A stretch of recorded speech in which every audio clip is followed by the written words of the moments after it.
Bueno, ¿estamos? ¿Se escucha? Bueno, hola a todos. No me imaginaba que esto iba a estar tan completo, ¿eh? Está llenito, llenito.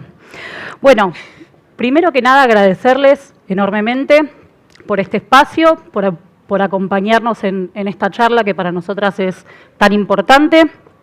Nada, me presento y presento a mi compañera. Ella es Silvi, yo soy Has. Ambas somos UX Researchers de BBVA. Y bueno, en esta charla lo que venimos a hacer es a compartir con ustedes un aprendizaje, ¿sí?, bien claro, que nos dejó, nada, nuestro trabajo en la diaria, bien, escuchar a cientos de personas y empresas, ¿sí?, con un objetivo que es muy claro, ¿sí?, y es entender cómo se construyen los proyectos de vida de las personas, ¿sí?, y que esto justamente no se traduce en algoritmos ni en datos. Bien, bueno, un poquito de contexto. BBVA es una de las entidades financieras más grandes a nivel global. Tiene, bueno, origen español, tiene fuerte presencia en todo lo que es Latinoamérica, ¿sí? Y hoy, bueno, puntualmente no vamos a hablar de lo grande que es el banco, sino cómo una organización global tiene la tarea, ¿no?, de lograr diseñar experiencias locales con un impacto real. Bien, vamos con la siguiente slide. Bueno, no sé qué te parece, Silvi, pero estoy un poco charlatana hoy y me gustaría, nada, consultarle acá al público qué es lo primero que se le viene a la mente cuando hablamos de un proyecto. Si ustedes tuvieran que decirme el primer proyecto que se les viene a la cabeza para el año que viene, ¿cuál sería? Yo voy a arrancar, si les parece. Nada, tengo un proyecto ahí, me gustaría estar en Bayahibe en este momento, tirada, boca arriba.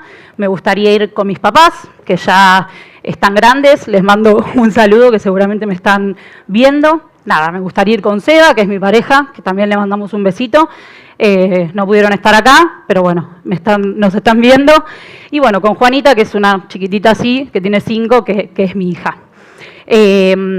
Nada, Silvia, ¿a vos se te viene algo a la mente? A mí lo que se me viene a la cabeza es cuando arrancan estos días de calor. Si bien hace más o menos 4 años compramos un departamento con mi pareja, la realidad es que siempre pienso, la verdad me gustaría un poco más, un patio, una terraza, ahí como una pileta, sí. Ya es un montón, pero como algo así como para disfrutar un poco más del espacio al aire libre. También tengo un bebé de 2 años que no me deja dormir, pero que tal vez siento como que me gustaría tener un espacio más grande. Bien, bien. Y ahora sí, les consultamos a ustedes. Si tuvieran que rápidamente contarnos algo, un proyecto que se les viene a la cabeza para el año que viene, tenemos unos meses todavía para poder concretarlo. ¿Alguien se anima a participar, a contarnos brevemente su proyecto? ¿Anda esto? Sí, anda. Hola. Y yo quisiera viajar. A donde sea. A donde sea. Sí, o sea, sí. A donde sea. Pero si podemos elegir, y tiramos un Egipto. Bien, bien. Bueno, ¿alguien más que se anime a compartir, que quiera contarnos algo?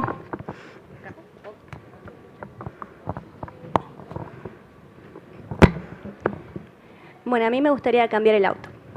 ¿Te gustaría cambiar el auto? Cambiar el auto, sí. Me ya encanta. Se me quedó 4 veces este me encanta. año, así que necesito un auto nuevo. Es necesario. Bien, bien, pero tu auto actual tiene un valor sentimental, me imagino, ¿o no? Lo amo, pero ya me abandonó 3 veces este año. Claro, es hora de decirle adiós por ahí, ¿o no? Sí, sí. Bien, bien, pero vendrá algo mejor, siempre. Sí. Bien, bueno, nada, un fuerte aplauso a todos aquellos que se animaron a compartir. Bueno, sus historias, tanto como la de Silvi y la mía, es como el puntapié perfecto para poder arrancar y contarles lo que viene, ¿no? No solo son proyectos los que ustedes mencionan o lo que mencionamos nosotras, no solamente está la idea de cambiar el auto o de viajar, sino que hay un trasfondo, ¿no? Yo creo que mencioné a mis papás, a Seba, a Juanita, siempre hay como, ¿no?, un proyecto, ¿no?, entrelazado a sentimientos. Así que nada, me encanta, muchísimas gracias por haber participado. Bueno, un poco para poner en contexto todos estos proyectos que fueron contando, y la verdad es que les agradecemos un montón por haberlo compartido. Esos y también los que uno tiene adentro, que por ahí no cuenta tanto, están todos vinculados a un sentimiento. Cuando nosotros decimos que los proyectos no se traducen en algoritmos es porque los proyectos no son números matemáticos y nosotros podemos tener una métrica, pero necesitamos tener el porqué. Para eso es que vamos a charlar con personas. La verdad que esto no lo teníamos planeado, pero charlando un poco surgió esto, de que la semana anterior a que fuera el evento, nosotros vamos todos los martes a la oficina. Y volviendo, siempre a mí me gusta pasar por un café que es a la vuelta de mi casa y llegar y tener un chipá, cafecitos y hablar con mi compañero sobre el día de trabajo. Y cuando estaba por pagar, saco un llavero que tengo de BBVA y una persona que estaba al lado mío me dice, ¿por qué los bancos están tan lejos de las personas? Y me dice, vos trabajás en BBVA. La realidad es que yo con la quemada que venía no pude ni contestarle porque... pero un poco esta investigación y lo que vamos a charlar ahora tiene que ver con eso. ¿Por qué los bancos están lejos de las personas? Un poco para ponerlos en contexto, si bien esta investigación no fue hace 2 semanas, o sea, remonta desde a fines del año pasado, la realidad es que es algo que sí que se viene viendo y es una tendencia. ¿Y por qué pasa esto? Porque si bien nosotros tenemos proyectos y los bancos ofrecen productos financieros, por ahí no sé si está tan conectado lo emocional, o en realidad se empezó a ver de esa manera. ¿Y por qué decimos que es global? Porque es algo que no solamente nos pasaba acá en Argentina, sino como que charlando en estas COP con otros researchers, empezamos a ver de qué pasaba en otras geografías también. Entonces dijimos, bueno, ¿cómo le vamos a dar una solución a esto, no? Bueno, surge esta investigación que la verdad estuvo muy buena porque pudimos participar, creo que diría todos los researchers que hay en el banco, y fue lindo conocer personas que no conocíamos a pesar de que estábamos lejos.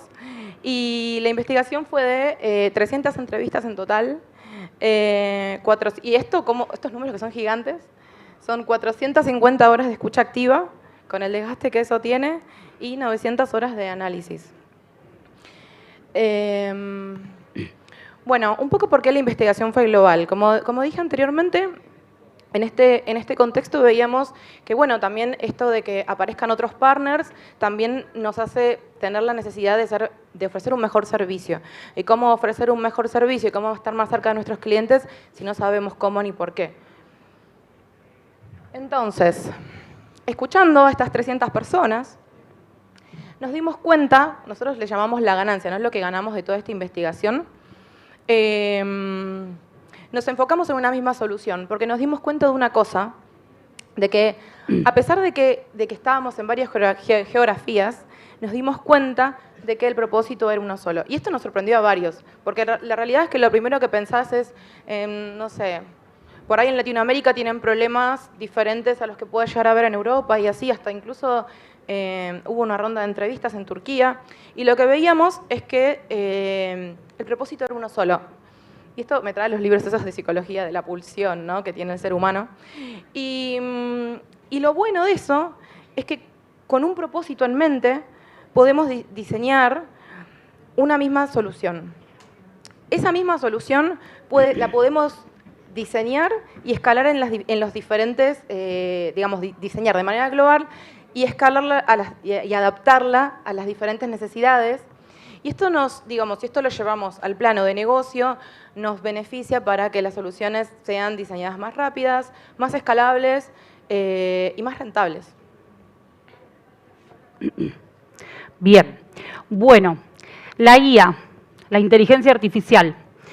Bien, en este punto la IA fue clave en todo este proceso, ¿sí?, porque nos ayudó a reducir un 40% el trabajo que hay detrás, ¿no?, este trabajo oculto que siempre decimos, ¿no? Lo que nos permitió, bueno, fue empezar a optimizar los tiempos de otra manera, ¿sí? Lo que hace la IA o la pregunta que nosotras por ahí nos hacemos como researchers es, bueno, nada, el researcher y la IA son complementarios. Uno nunca va a reemplazar al otro. lo que hizo la inteligencia artificial en este punto es ayudarnos con la cantidad de datos masivos que teníamos, ¿sí? Para filtrar, para todo lo que sea patrones, ¿no? Que esto es algo que se repite muchísimo en el mundo del research.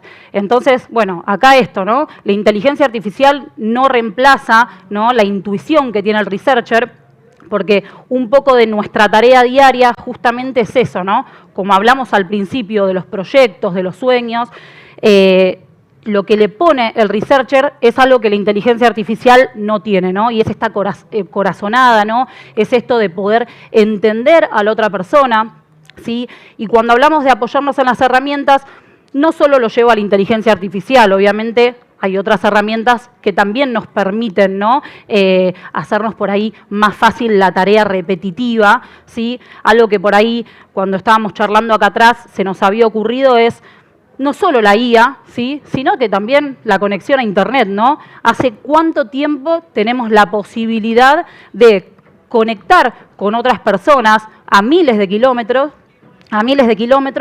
por el simple hecho de tener una red estable, una conexión a Internet? Así que, bueno, apoyarnos en las herramientas es un poco esto, ¿no? Tener como esta habilidad de poder ser hasta incluso selectivos, ¿no?, con las herramientas que utilicemos para poder sacarle el mejor provecho posible. Bueno, ¿dónde sí, dónde no y por qué?, ¿no? Es una pregunta que quizás los researchers o cualquier persona, no solamente en esta disciplina, digo, muchas veces es una de las preguntas que por ahí más nos hacemos. ¿Dónde sí? Bueno, ya sabemos que la inteligencia artificial tiene la capacidad, ¿sí?, de traducir datos, ¿no? Nosotros le tiramos una base masiva y la IA tiene la facilidad de en segundos devolvernos esa base filtrada. Entonces ya sabemos que eso, la inteligencia artificial nos va a dar una mano. Sabemos que si la inteligencia artificial tiene que agrupar por patrones, lo va a hacer. Lo que sí sabemos es que nunca va a poder reemplazar la intuición, ¿sí?, que los researchers tienen, ¿sí? Esto de la escucha activa, la empatía, esos son condiciones que vienen en uno, ¿no? Uno obviamente después, con el correr del tiempo, los va puliendo, ¿no? Pero eso es algo que la inteligencia artificial nunca va a poder reemplazar. Entonces, ¿nos hace la vida un poquito más fácil? Sí, porque en cuestión de segundos nos va a devolver probablemente una base, y bueno, entre otras cosas que también hace la inteligencia artificial, pero nosotras en la diaria, por ahí en lo que más nos apoyamos es en esto, en que podemos arrojarle una base, podemos poner datos masivos y digo, nos va a dar una devolución en cuestión de segundos. Bueno, ¿y qué hacemos con todos estos datos? Si bien luego vamos a profundizar en los hallazgos o los pilares, como le decimos nosotros, de la investigación, para terminar un poco con este análisis de lo que sería lo más duro, es importante nuestro rol también traer esa voz, ¿no? Recién Jas contaba de las habilidades blandas que tenemos nosotros y lo importante que es también transmitirlo al resto del equipo.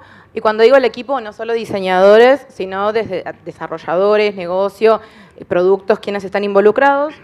¿Por qué? Porque si no queda en un papel vacío y la realidad es que para hacer investigaciones y que quedan escondidas, guardadas en el cajón, me quedo en mi casa. Así que bueno, un poco es esto, ¿no? Construir soluciones en equipo y traer estos por qué a la mesa y que el negocio tenga esta voz del cliente, ¿no?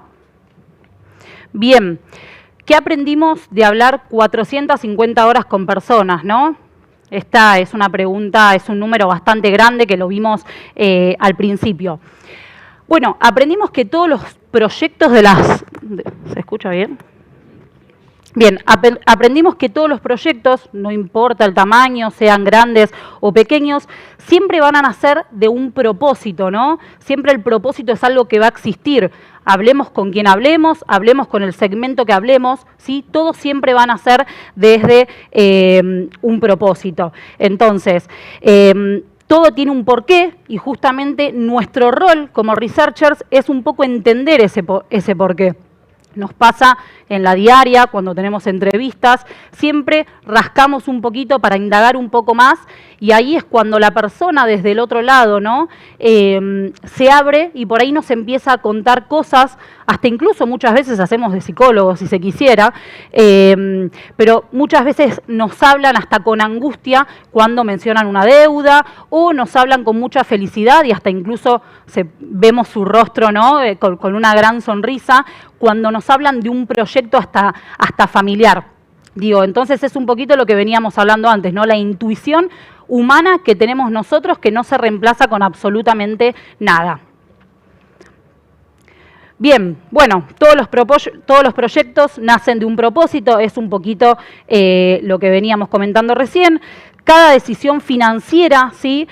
Responde a un sueño o a una necesidad que va muchísimo más allá de lo material y es ahí, bueno, donde nuestro rol empieza a tomar muchísimo más sentido. Bien, bueno, en esta slide lo que podemos ver del segmento individuo, ¿sí? Son 4 imágenes, son 4 pilares que, bueno, guían la manera en que las personas obviamente organizan sus decisiones financieras. Vamos a ir recorriendo uno a uno. Bien, en el foco del hoy tenemos decisiones quizás que son por ahí un poco más inmediatas y concretas, ¿sí? Esto habla, como dice ahí, ¿no? Del hoy, del día a día. Entonces acá lo que podemos ver un poco es eso, estas decisiones, ¿no? De hacer quizás una escapada, por ahí comprar algo pequeño, nada, ir a salir, ir al cine, ir a tomar algo, un poco entra acá, ¿no? Todo esto. Después tenemos lo que es costumbres y hábitos, acá abajo, perdón, donde acá sí hablamos un poco de quizás los consumos cotidianos y por ahí más rutinarios. Si se quisiera, bueno, acá lo que podemos ver en esta línea, ¿no? Donde lo estamos dividiendo por corto, largo plazo, más concreto, menos concreto, podemos ver que lo que es foco en el hoy y costumbres de hábitos es algo que se va a dar más en el inmediato, ¿sí? Quizás el impacto no es tan grande porque, bueno, es un poco el día a día. Avanzando con la otra, vemos lo que es hitos de vida, que acá sí son metas más grandes, pero son más tangibles, ¿sí? Acá podemos mencionar lo que es la compra de una casa, ¿no? Eso es un hito muy grande en la vida de cualquier persona. Así que podríamos decir que abarca un poco todo eso, ¿no? Hitos de las personas. Y por último tenemos lo que es mejoras sustanciales, que también va un poco de la mano con lo que es hitos de vida. Uno quizás es un poco más tangible y el otro quizás no es tan tangible, ¿sí? Se podría decir que como hito de vida uno se compra una casa y como mejoras sustanciales se podría decir que uno quiere mejorar la vivienda en la que está, quiere pintarla, entonces, bueno, acá abarcaría todo lo que es mejoras sustanciales. Bueno, para seguir un poco con lo que es el segmento empresas, nos encontramos también, bueno, con estos 4 pilares que serían optimización, ética y compromiso, crecimiento e impacto social. Primero vamos a arrancar por los de corto plazo. Cuando hablamos de optimización, las empresas con las que charlamos nos hablaban de una necesidad de mejorar ya sea infraestructura, maquinarias, incluso hasta comprar licencias de software, ¿no? Todo esto que le aliviana el trabajo a las personas, a sus empleados, y es algo tangible. No importa el tamaño, pero sí por eso digo, bueno, justo hay una persona con una máquina, pero también lo podemos llevar a software. En lo que es ética y compromiso, ya nos vamos a también algo de corto plazo y con impacto inmediato, que vendría a ser esto de, por ejemplo, el home office. Si yo le ofrezco beneficios a mi empleado para que se ponga más la camiseta o que se sienta a gusto, es a lo que se refiere o los intereses que tenían las empresas que charlaron con nosotras. Que es muy loco, ¿no? Porque por ahí las empresas tienen como esta cosa de que no son tan de pensar en un beneficio propio, sino en quien trabaja en mi lugar, ¿no? Después veíamos también crecimiento y ya nos vamos a los proyectos de largo plazo. Cuando decimos crecimiento, uno, bueno, se imagina una expansión, pero por ejemplo puede ser tal vez comprar un depósito para estoquear mercadería. También puede ser, sí, expandir un mercado, que, bueno, varios de los clientes que charlamos nos decían, bueno, la verdad es que yo quiero quedarme con BBVA o lo elegí BBVA porque tiene sucursales en otro país. Entonces, como el hecho de ser un banco global es un beneficio para algunos de nuestros clientes. Después también en lo que puede ser impacto social, que son beneficios a largo plazo, es cómo la empresa quiere trascender, o sea, cómo quiere ser recordada. Es decir, si bien en algunas cosas eran ejemplos muy tangibles, como decir, bueno, esto de, bueno, vamos a plantar árboles o vamos a hacer cosas, recoger basura de algunos lugares, también veíamos cómo se les daba capacitaciones a los empleados de sustentabilidad y también este interés de, no sé, todo préstamos o servicios sustentables, es decir, tal vez cambiar un cableado para no consumir tanta energía. Y ahora sí, como si tuviéramos que decir como un súper resumen, ¿qué es lo que hay de diferencia? En realidad las personas son las mismas. Y lo que varía es que si yo me siento en la silla de mi casa o en la silla de mi trabajo, ¿sí? Los propósitos son los mismos. Y si los tuviéramos que englobar en una sola cosa, es esto de trascender, es esto de progresar. Como que esa es la palabra que engloba todo, ¿no? O sea, nunca se hablaba de un retroceso, sino de un avance. Pero lo que sí podemos concluir es que por ahí que las personas de un segmento más individuos, o las personas que es la misma, ¿no? Pero sentada como en ese segmento, en esa silla, hay como una visión de priorizar lo que es proyectos de corto plazo, el beneficio y el disfrute inmediato, el pasarla bien y tener el resultado y la ganancia ahora de eso que la estoy pasando bárbaro. La preferencia por lo autogestivo, prefiero tener todo a la mano en el celular y ni me acuerdo el nombre de mi ejecutivo. Lo aspiracional es fundamental, o sea, quiero la casa más grande o quiero comprarme tal ropa de tal marca o quiero como que esto de lo aspiracional y muy individualista, ¿no? Como que pienso en mi beneficio. Sin embargo, si nos paramos o nos vamos al otro lugar, a la otra silla, vemos que la priorización está y el foco en los proyectos a largo plazo, en esto que decía antes de que si el banco es global o no global. También hay como una cosa de, sobre todo después de pandemia, muchas empresas, por más que sean pymes, le dan mucha bola a lo que es proyecciones de estabilidad. Esto de estoquearme para los momentos malos o tener productos financieros que me den algún tipo de ganancia y no depender solamente de las ventas. Y también esto de que, bueno, como dije hace un rato, nadie se imaginaría que el ejecutivo te visita en tu casa, pero en empresas la atención no suele ser tanto desde el home banking o desde la aplicación del celular, sino sino por WhatsApp con el ejecutivo, saben el nombre, es como su mejor amigo, más básicamente. De hecho, cuando van a visitarlo las empresas es como una fiesta, más o menos. Es como que vienen a mi casa, una cosa así. Y después esto de, bueno, que dije anteriormente, ¿no? Lo de la presencia por fuera. Así que, un poco para concluir con todo esto, ¿no? Los algoritmos no reflejan los propósitos. Sí, insisto, podemos tener una métrica, podemos tener números, podemos tener todo. Podemos saber dónde la persona hizo clic, dónde abandonó, pero no vamos a saber nunca el por qué. Por eso es que necesitamos la voz real de las personas. La necesitamos para saber qué es lo que tenemos que mejorar. Y un poco, si lo traemos con esto de que la pregunta que me hizo la señora ese día en el café hace un par de semanas, por ahí, con esto bajado, creo que lo que un poco necesitan las personas, no lo vamos a saber nunca, porque es muy personal y muy particular, pero sí que podemos estar un poco más cerca acompañando cierto tipo de proyectos, escuchándolos y trayendo esa necesidad al frente.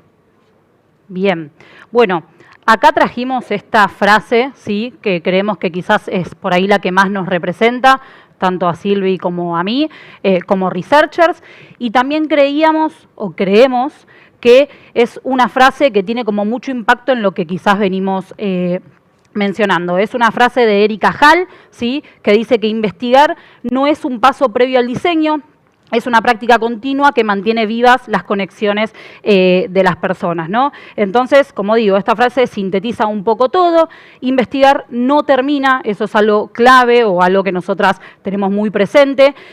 Investigar no termina, esto es algo que se mueve diariamente.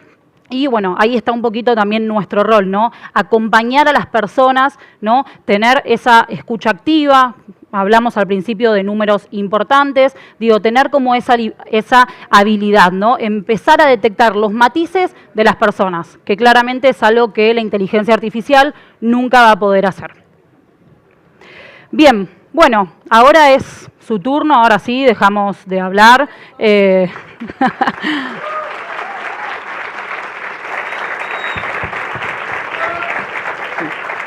Paso al centro. No, por ustedes, quédense, por favor. Bueno, yo no tengo... sí, tengo ahora. Bueno, llegamos al momento de las preguntas para las chicas, así que auditorio, las pilas, vamos. Ahí va, mirá, rapidísimo. Hola, muchas gracias chicas por la charla.